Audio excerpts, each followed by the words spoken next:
Bonjour ou bonsoir, et bienvenue sur la chaîne Le Noir Penseur. Nous pensons et nouons nos idées pour nous forger une solide opinion. Si vous n'êtes pas d'accord, vous pouvez toujours faire une critique constructive dans les commentaires, cela renforcera nos liens.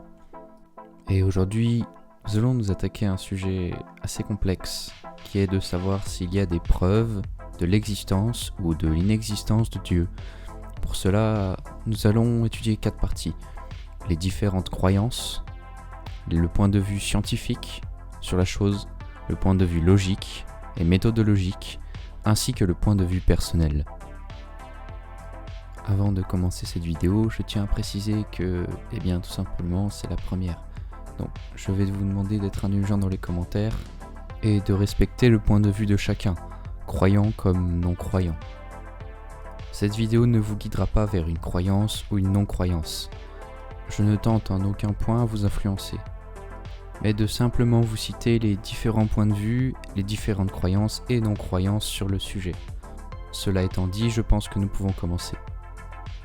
Voici la première partie de ce sujet, les différentes croyances.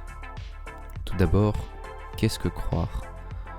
Croire, c'est penser que quelque chose existe ou n'existe pas sans avoir de preuves scientifiques. C'est-à-dire par exemple, je crois que cette pomme est sur la table, mais que je ne me souviens pas avoir vu la pomme sur la table, ni l'avoir touchée, mais par le fait de savoir que les jours précédents, il y avait une pomme sur cette table, celle-ci a été mangée au cours du temps. Mais il y a toujours des pommes sur la table, donc je crois que par suite logique, il est possible qu'il y ait une pomme sur la table. C'est une possibilité. Il est possible de croire car il y a un pourcentage que cela soit vrai. Même si nous n'avons aucune preuve visuelle ni matérielle que la pomme est là, il y a une probabilité que ce soit le cas. Ceci est la croyance, comme je l'appelle, rationnelle. Nous croyons car il y a un pourcentage que cela soit vrai. C'est possible. Et uniquement par réflexion logique, méthodologique ou personnelle. J'expliquerai cela dans les étapes suivantes de la vidéo. Mais une croyance n'est pas scientifique. Car la science ne croit pas. La science est sûre. La science applique pour cela la démarche scientifique. La démarche scientifique exclut toute croyance. Mais la croyance a donné naissance à la science. Car les 7 étapes de la démarche scientifique sont les suivantes. Observation, problématique, hypothèse, expérience, résultat, interprétation et conclusion. L'observation d'un phénomène nous amène à croire en quelque chose. C'est de la croyance d'où naît l'hypothèse. Ensuite, il faut vérifier cette hypothèse par l'expérience et ses résultats. Par la suite, les résultats, leur interprétation et la conclusion finale permettent d'obtenir une réponse claire et juste. Elle met fin à la croyance. Mais cela ne veut pas dire systématiquement que la croyance a tort, contrairement à ce que l'on pourrait penser. Car l'hypothèse que nous avions eue au départ est une croyance. Si elle est vérifiée par la démarche scientifique, notre croyance était bonne. C'est quand la science confirme la croyance. Et inversement, quand la conclusion d'une démarche scientifique met à mal l'hypothèse, c'est la croyance qui a tort. Ici, je ne parle que de croyances de base, je ne parle pas de croyances religieuses, je parle de croyances banales, de croyances de la vie de tous les jours, comme de croire que ces clés sont dans son manteau. Et finalement, faire une démarche scientifique pour vérifier si votre croyance est réelle ou pas. L'observation est la suivante. Je n'ai pas de clé dans mes mains. La problématique, où est-elle ? L'hypothèse, je crois qu'elle est dans une manche de mon manteau. À partir de là, nous dépassons la limite de la croyance. Nous allons vérifier ce que nous croyons. L'expérience. Je mets la main dans ma manche de manteau. Résultat, je sens un objet métallique et petit en forme de clé dans ma poche. Interprétation, cela est sûrement ma clé. Conclusion, les clés sont dans ma poche. Mais pouvons-nous appliquer une démarche scientifique dans une croyance religieuse ? C'est la question que nous allons essayer de résoudre. Mais avant de commencer sur la croyance religieuse, je voulais venir au fait de la croyance, comme je l'appelle, irrationnelle. Avant, nous avons parlé de la croyance rationnelle, avec la vérification par la démarche scientifique. Mais qu'est-ce qu'une croyance irrationnelle ? Prenons comme exemple les platistes. Désolé les platistes. Croire que la Terre serait plate il y a quelques siècles, cela aurait été logique, car nous n'avions pas les moyens de réaliser une démarche scientifique pour vérifier si notre hypothèse était juste ou pas. Sauf qu'aujourd'hui on a des mesures, on a des rapports scientifiques, il y a des valeurs qui prouvent que la Terre est ronde. Mais celui qui croit irrationnellement ne changera pas d'avis, car l'irrationnel aime le confort mental. Il n'aime pas être perturbé dans ses idées. Pour lui, ce qu'il pense est juste et ne doit pas être remis en cause de toute façon. La croyance irrationnelle, c'est le fait de croire et de ne jamais remettre en question sa croyance. Ainsi, il est impossible de réaliser une démarche scientifique et de connaître la vérité. L'irrationnel a ses idées, il se sent bien dans ses idées. Il ne souhaite pas se remettre en question car il a peur de mettre à mal sa croyance. Il a peur de mettre à mal tout ce qu'il sait depuis des années. Il a peur de changer d'avis. C'est la peur de l'inconnu et la peur du changement. Mais en vérité, le changement et l'inconnu, cela fait que notre vie est passionnante. Car nous changerons toujours d'avis. Nous essayerons toujours d'aller plus loin dans nos réflexions. Il y a ceux qui veulent savoir la vérité et ceux qui veulent être rassurés. C'est différent. Mais pour ma part, je préfère une réalité crue plutôt qu'un doux mensonge. À quoi cela sert de vivre si nous nous mentons du début à la fin ? Quel serait le sens ? Je respecte les rationnels comme les irrationnels, car je pense que chacun de nous a la capacité d'être rationnel. Il suffit de le vouloir. Si vous êtes irrationnel, ou que vous identifiez comme tel, veuillez rester quand même sur cette vidéo. Cela peut tout de même être intéressant pour vous. Pour les croyances religieuses, je vais parler d'un point de vue monothéiste. Je ne suis jamais trop intéressé au polythéisme. Je n'y connais pas grand-chose. Dans ce cas, quelles sont les 3 grandes croyances religieuses ? Ou pas même. Tout d'abord, commençons par les croyances religieuses. Je ne vais citer que les principales bien sûr. Il y a le théisme. Donc ici je vais parler uniquement de monothéisme, donc le judaïsme, le christianisme et l'islam. Le théisme est le fait de croire être sûr que Dieu existe, ou le fait de croire que Dieu existe, qu'il y ait une probabilité, qui a créé le monde et qui continue d'interréagir dans ce monde. Quand je dis interréagir dans le monde, je parle des miracles, de l'écoute de la prière et d'autres actions. Ensuite, il y a le déisme. C'est le fait de croire en un Dieu qui a créé le monde, mais qui n'interagit plus dans celui-là. Comme si vous faisiez une petite maison en Lego et que vous n'y touchiez plus. C'est de la déco maintenant. C'est l'idée de ce que les déistes se font de Dieu. Ensuite, il y a une croyance non religieuse, mais qui reste une croyance. Cette croyance, c'est l'athéisme. Pour moi, l'athéisme est une croyance. L'athéisme, c'est le fait de croire que Dieu n'existe pas, ou qu'il y ait peu de chances que Dieu existe. Je montrerai à travers les 3 prochaines parties, le point de vue scientifique, le point de vue logique, méthodologique et le point de vue personnel, de savoir pourquoi l'athéisme est une croyance. Ensuite, il y a un autre point de vue, mais qui n'est pas une croyance. C'est l'agnosticisme. L'agnosticisme est le fait de ne pas savoir. Tout simplement que l'homme, avec son petit esprit, ne peut pas savoir si Dieu existe ou pas. Il est impossible de trancher la question. Nous avons maintenant la définition des 3 croyances et du point de vue agnostique. Nous pouvons maintenant commencer la deuxième partie. Le point de vue scientifique. Y a-t-il des preuves scientifiques de l'existence ou de l'inexistence de Dieu ? Comme on l'a vu précédemment, la science a besoin de croire pour avoir une hypothèse. Cette hypothèse va ensuite être vérifiée par une démarche scientifique. Mais chaque croyance peut-elle vraiment être vérifiée par une démarche scientifique ? Faisons comme si le monde était une expérience. Observe le monde. Le monde est juste, parfois injuste. Le monde est beau, parfois triste. Parfois je suis heureux, parfois je suis malheureux. Il y a des gens riches, des gens pauvres. Nous maltraitons la nature, mais la nature est si bien faite. Quand nous regardons les étoiles, nous imaginons ce qu'il y a tout au-dessus de nous. C'est gigantesque, impressionnant.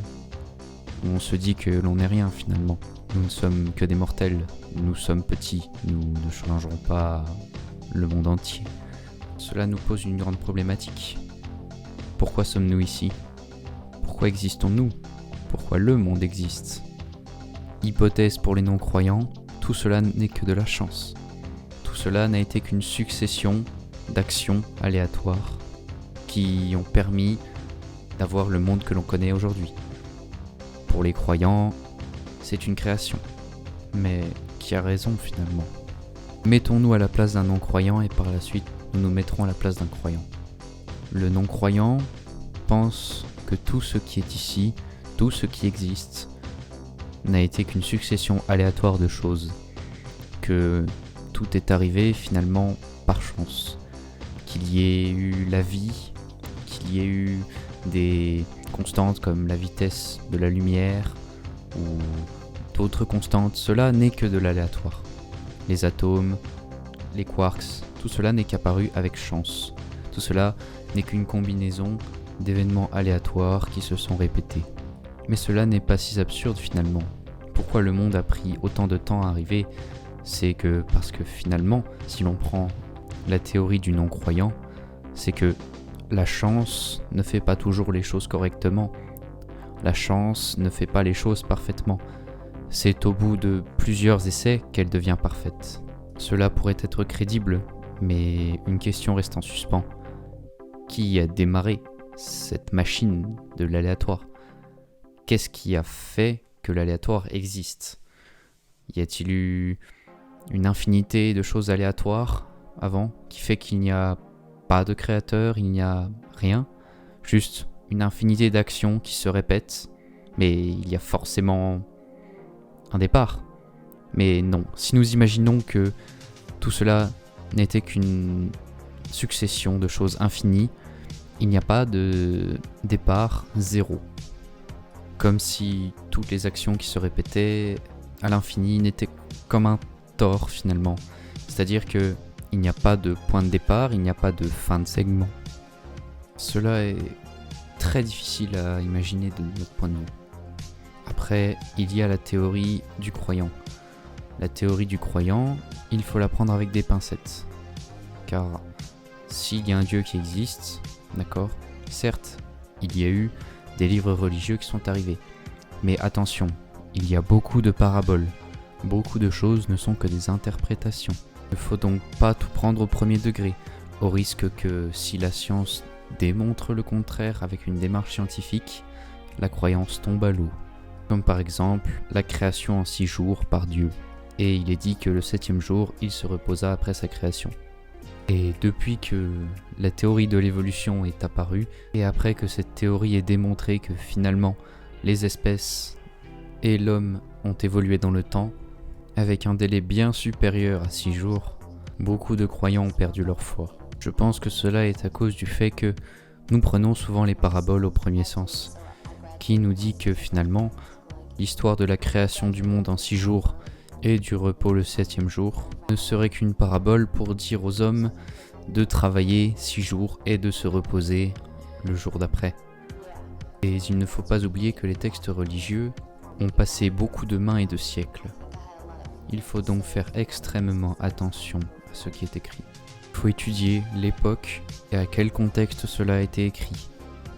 Moi, je pense que ce qu'il faut retenir des livres religieux, c'est les idées et les pensées qui sont transmises. Et je pense qu'il ne faut pas se focaliser que sur les paraboles, sinon on perd le sens de ces livres.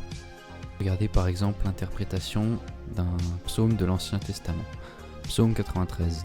Aussi, le monde est ferme, il ne chancelle pas. L'interprétation au premier degré nous laisserait penser que le monde serait la terre et ne chancelle pas, ne bougerait pas. Donc que la terre ne bougerait pas et que finalement c'est le soleil qui tourne autour de la terre.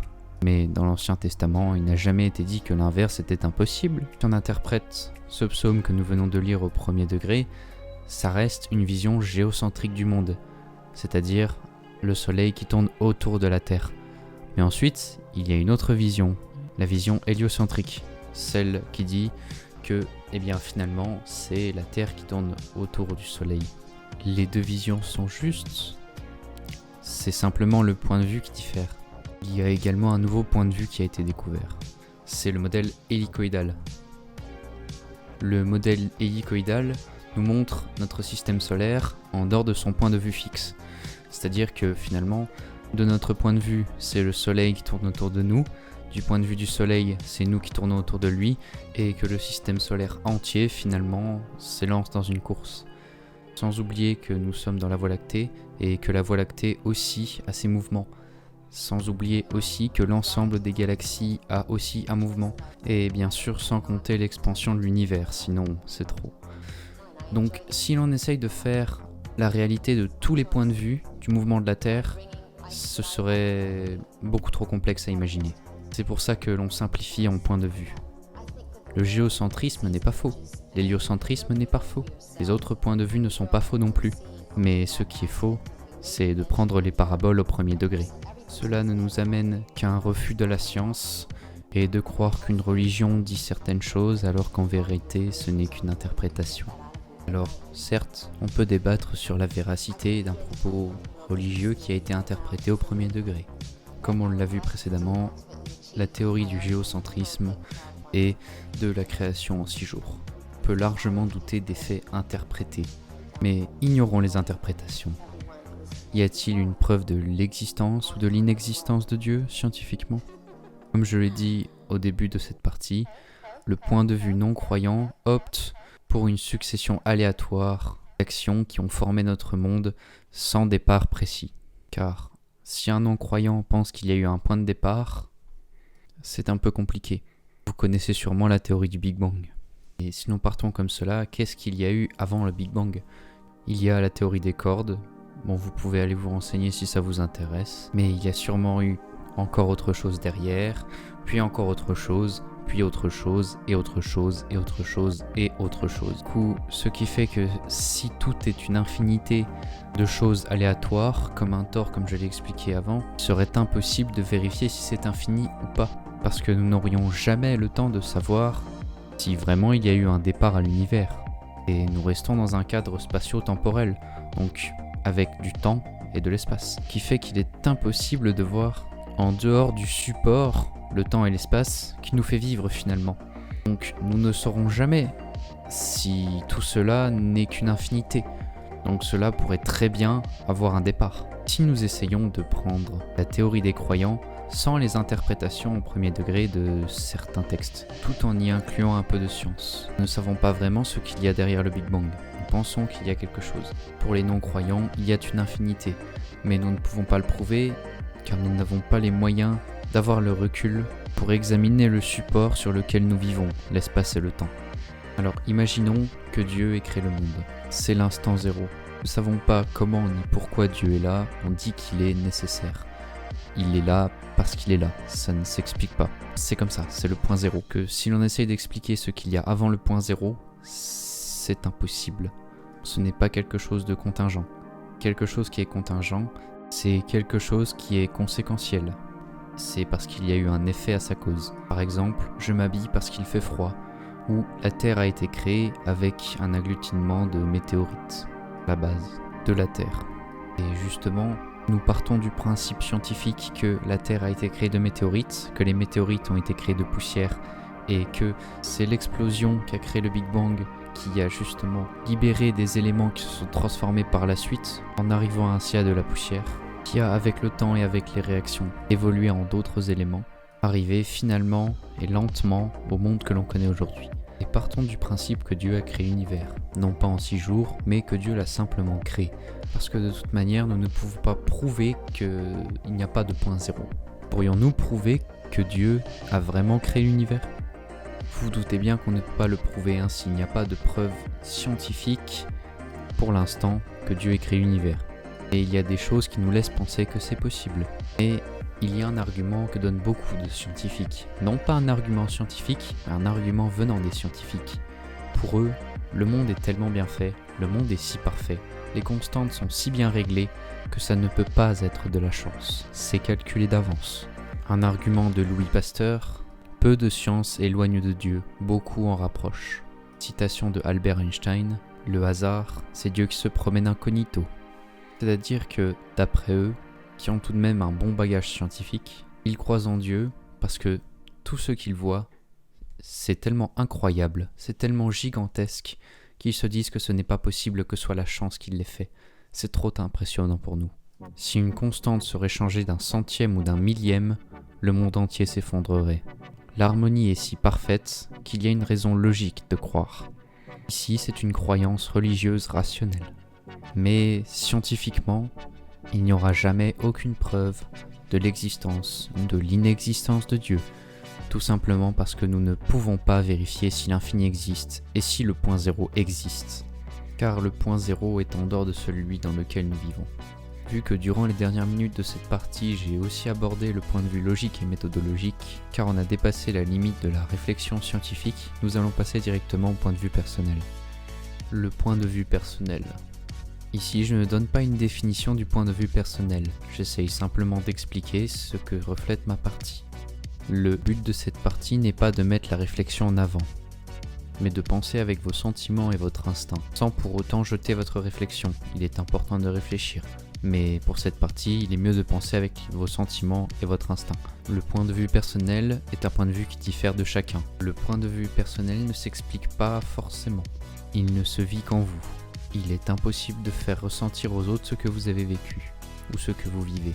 Point de vue personnel, c'est cela.